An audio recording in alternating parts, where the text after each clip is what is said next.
Карындашым, бул жердечи анча-мынча нерсе айтылбайт да, бул керек болсо органдар өзү чечет.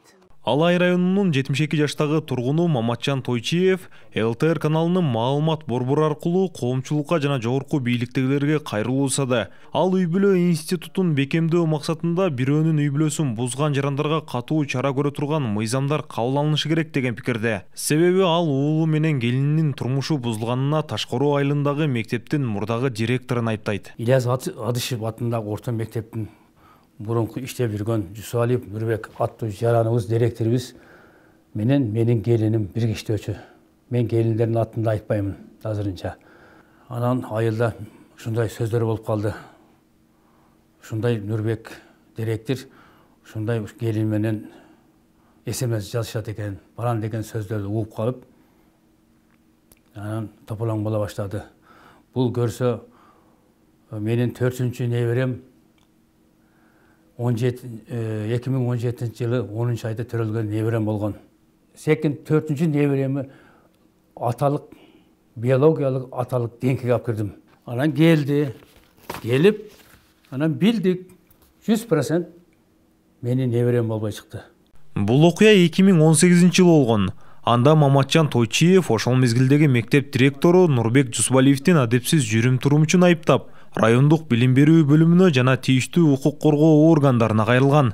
Бирок жарытылуу жыйынтык чыкпаган соң Нурбек Жусбалиев бул аксакалдын айткандарын жалган доомат катары баалап, жеке аброюма шек келтирди деп сотко берген. Ошко апелляциялык сотко берди. Күлчөнүн соту анын доо арызын канааттандырган жок. Себеби менде бүт документтер бар. Бардыгы бар. Канчалык баягы немелерин күбөлөрүн апарат. Мен күбө да апарбадым. Себеби бардыгы документтер билинип калды да, көрүнүп калды. Анан ошондон арыз жазды эле, Мадмарова деген соттун аткарчысы бар экен. Onu берген арызын канааттандырып, ал жерден да жокко чыгарды. Менин айтарым, ушул үй бүлөнү коргой турган кандайдыр бир мыйзам чыгарып берсин. Биздики бүтте болду, болушунча. Кийинкилерге сабак болсун. Себеби ошол үй бүлө курдубу, 1 балалуу болобу, 5 балалуу болобу, ушул үй бүлөнү бузулганда аял күнөөлүүбү, эркек күнөөлүүбү, же 3-чү жакпы, же 4-чү жакпы, ушунду мен кайрылып кетер элем, ушу маалымат борборунан пайдаланып, ушу жогорку кеңештерге ушуну чыгарып берсе, тез арада ичинде дагы ушу ажырашуу азайып, коом тазаланабы деген гана мүдөө менен чыгып атам. Маматжан Тойчиев коомдо мындай адамдар жазасын албай кайра жооптуу иштерде иштеп жатканын айтат. Андан сырткары айылдык кеңешке депутат болду дейт. Ал эми Нурбек Жусбалиев аксакалдын айткандары чындыкка дал келбей турганын айтты. Кайрадан Алай райондук ички иштер башкармалыгына арыз менен кайрылганын билдирди. Бул жалган маалыматтарды таратып жүрөт. Эч кандай негиз жок. Анан булардын аркасында сен ушундай маалыматтар таратты деген кыргыздар адамдар бар. Алар ушул 5-6 жылдан бери каржылап, каражаттарын берип, ушундай бир каралуу иретинде ушундай сөздөрдү айтып кетип, ушундай сөздөр таратып жүрөт да. Эч кандай чындыкка дал келбеген жалган. Бул боюнча мен ошол Тойчиев Маматжандын Алай райондук ички иштер органына арыз жазганын азыр тергөө жүрүп атат. Мен ушуну каралап жалган маалыматтар таратуу боюнча арыз жазганбыз. Аталган окуя Алай райондук ички иштер башкармалыгында каттуу алынган. Алай райондук ички иштер бөлүмүнө Гүлчө айыл аймагынын 1974-жылы туулган Жыны аттуу тургуну арыз менен кайрылган.